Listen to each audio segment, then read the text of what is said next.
The president of Nigeria today calling for what he calls a total war against terrorism and the group that kidnapped hundreds of schoolgirls last month. But some analysts said war is exactly what Boko Haram and other terrorists want. The president of Nigeria said he and his government are doing everything possible to rescue those girls.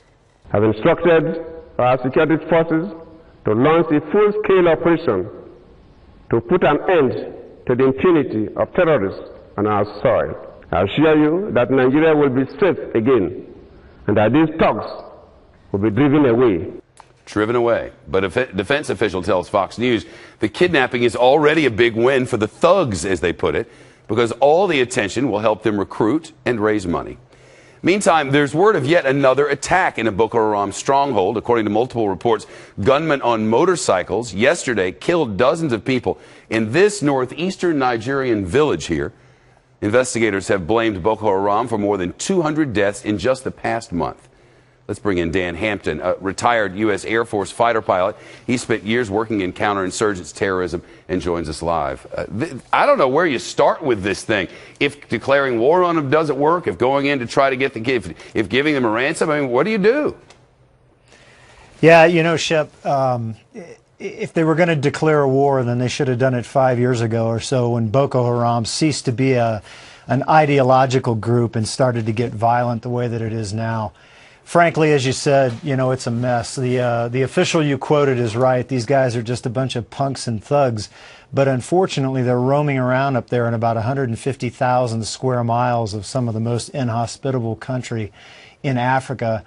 And the Nigerian government is woefully unprepared to take care of them. I guess if you're a fledgling terror group or one that wants to grow, you need PR. And it seems capturing a few hundred schoolgirls worked out well for them.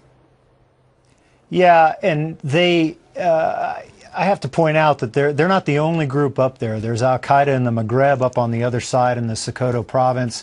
They go back and forth across the border into Cameroon and some other countries. And you have to remember that a terrorist, his whole goal in life is terror, right? Which is why they're kidnapping, you know, little schoolgirls, and they're not fighting armed men because they know they don't have a chance. So somebody said that this was a win-win situation for the terrorists. And that's true to a point, because Nigeria has a huge population of unemployed, uneducated young males, and they spend, the government spends less than 1% of their $400 billion a year on education. So these guys have nothing else to do. So now they have Boko Haram, who's going to give them a cause, give them a crappy old AK-47 assault rifle, and make them feel like they belong to something as long as they commit acts of terror. But couldn't this win-win thing backfire? Absolutely.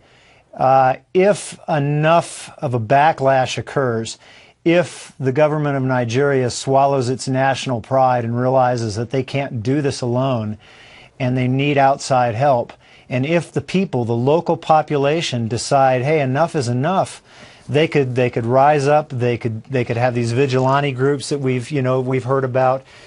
Seek out Boko Haram, cut them off from their logistics, their supplies, their ammunition. Without any local support, they're going to have to go elsewhere. Lieutenant Colonel Dan Hampton, U.S. Air Force retired. Sir, thank you.